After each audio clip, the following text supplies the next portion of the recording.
Assalamualaikum warahmatullahi wabarakatuh. Perkenalkan, nama saya Desvina Filma, NPM 21043. Saya mahasiswa Universitas Bung Hatta, Fakultas Hukum.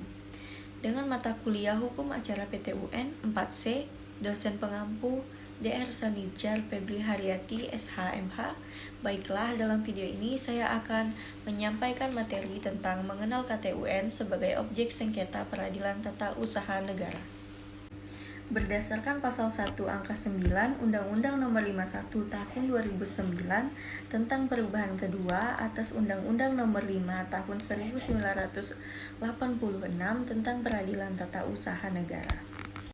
Keputusan tata usaha negara yang selanjutnya disebut KTUN adalah suatu penetapan tertulis yang dikeluarkan oleh badan atau pejabat tata usaha negara yang berisi tindakan hukum tata usaha negara, yang berdasarkan peraturan perundang-undangan yang berlaku, yang bersifat konkret, individual, dan final, yang menimbulkan akibat hukum bagi seseorang atau badan hukum perdata. Berdasarkan dari pengertian KTUN tersebut, dapat kita lihat bahwa unsur-unsur dari KTUN adalah: pertama, keputusan itu memang diharuskan tertulis, namun yang disyaratkan tertulis bukanlah bentuk formalnya, seperti surat keputusan pengangkatan dan sebagainya. Persyaratan tertulis itu diharuskan untuk kemudahan dalam segi pembuktian. Yang kedua, badan atau pejabat tata usaha negara yang mengeluarkan KTUN harus bersifat eksekutif. Yang ketiga, tindakan hukum adalah menimbulkan akibat hukum seperti surat keputusan kepegawaian. Yang keempat, tidak melanggar peraturan perundang-undangan yang berlaku. Yang kelima, bersifat konkret, individual, dan final. Dan selanjutnya, memiliki akibat hukum bagi seseorang atau badan hukum perdata yang meliputi penetapan dan perubahan hak, kewajiban, dan kewenangan. Selanjutnya, konkret, individual, dan final.